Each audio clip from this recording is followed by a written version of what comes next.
Hey everybody, this is your Right Geek here with another video. In this video, I'm going to bounce off another video that was done by Englentine over at I Love Comics the other day. And the video in question was talking about Martin Scorsese's comments regarding superhero movies. As far as my reaction to that, my initial reaction was basically very similar to Englantine's, which was basically, yeah, so what? As a matter of fact, I tweeted on Twitter when that first came down the pipeline that, yeah, so things like the Marvel movies are gutter trash, essentially, and I don't really have a problem with that. I think that there's a place in the world for gutter trash, and I think I think we should own it to a certain extent. And I will also say, just as another caveat, that anyone is entitled to their own opinion, and if Martin Scorsese doesn't particularly care for the superhero genre, that's certainly his right to do so. But just as Englentine remarked in his video, I think Scorsese is objectively wrong when he claims that things like the Marvel movies lack humanity in some respect. And I'm going to do it. I'm going to demonstrate that he is objectively wrong in the way I can do it best, which is to focus on Tony Stark as a character, because that's the character I'm most qualified to talk about due to my overwhelming and passionate obsession with the guy. So, how does Tony demonstrate that superhero movies are, in fact, very human when they are done well? So it is true that Tony Stark is is super intelligent. He's unusually intelligent, not average in the sense of your ordinary person. And it's true that he has a very powerful suit of armor that he uses in action scenes to defeat bad guys. But I think if you just focus on the external trappings of the superhero aspect of the character, I think you miss all of the ways that he is, in fact, a very human character. The super intelligence in the armor actually doesn't overshadow his humanity at all. Tony comes across in every movie that he's in as a very deeply human character, actually, and is flawed as all hell. So some of the things that he struggles with that I think are, in fact, extremely human. We have, for example, his struggles with pride. Tony, as a character, has a very high estimation of his own competency, so he thinks that he can, shall we say, immanentize the eschaton just through his smarts and his technology. And that can often lead him down the wrong beaten path, as we see in Age of Ultron, for example, when he makes a decision that ends up having disastrous consequences because of his over-reliance on his own intelligence. So, and we also see in that same movie, in Age of Ultron, the fact that his pride leads him to put responsibility for saving the world entirely on his own shoulders, which is actually kind of insane. No one man should take responsibility for saving an entire planet. And because he falls short on that ridiculously high standard he has set for himself, oftentimes that pride that he has transforms into self-loathing when he fails, or something goes wrong, or things blow up in his face. So that aspect, I think, is in fact very, very recognizably human. And one of the side effects of the fact that he is a prideful character is that he has struggles trusting other people. Oftentimes, he will choose to struggle alone with a problem that he has instead of asking for help, which would be the healthy thing to do. So you have, for example, in Iron Man 2, he wouldn't even tell his closest friends who have been with him for years that he was dying, which is kind of another insane aspect of him, that he, once again, when he has a problem, instead of being willing to rely on others as needed, he really thinks that he has to take it all on himself. And lastly, what we see in Tony in his movies is that he has issues with processing trauma in a healthy way.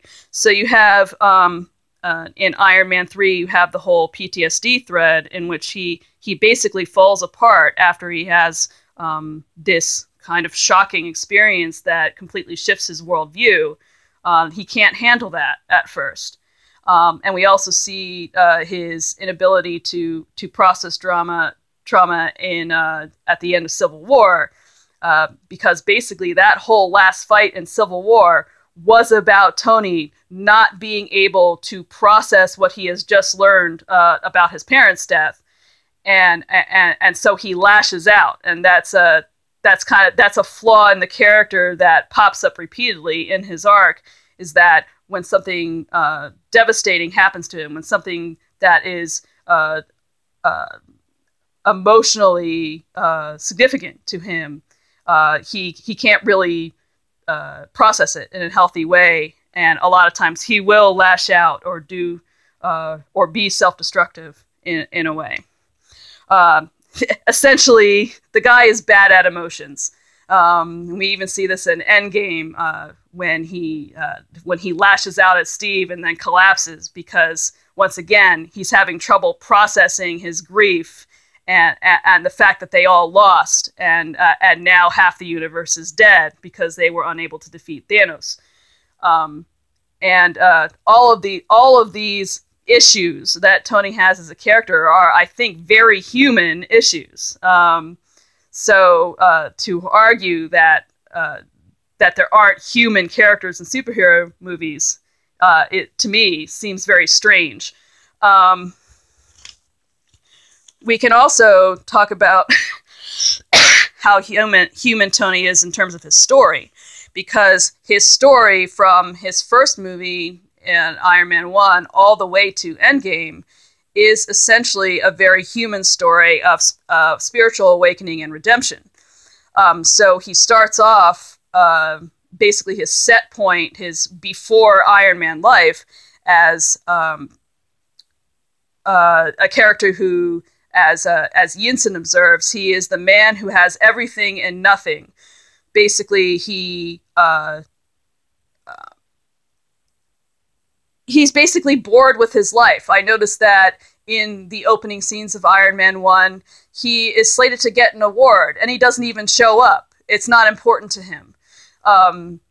He basically has no purpose when his story starts. He's basically stuck living out his father's legacy and his father's inheritance, and he hasn't yet discovered what he needs to do as a man and as an individual. And the whole purpose of Iron Man 1 as a movie is to shock him out of that sense of complacency and help him to discover what that purpose is. And we see by the end of Iron Man 1, he has that sense. I finally know what it is I have to do. He finally discovers that I can't just live in my father's shadow. There is something that I am uniquely qualified to do. But because, as we've established, she is also a very flawed character, he struggles to achieve that purpose due to his flaws. So throughout his arc, we see him trying very hard to be a better man, but a lot of times he falls short because of his flaws, and he makes mistakes. And that is something that I think a lot of people relate to.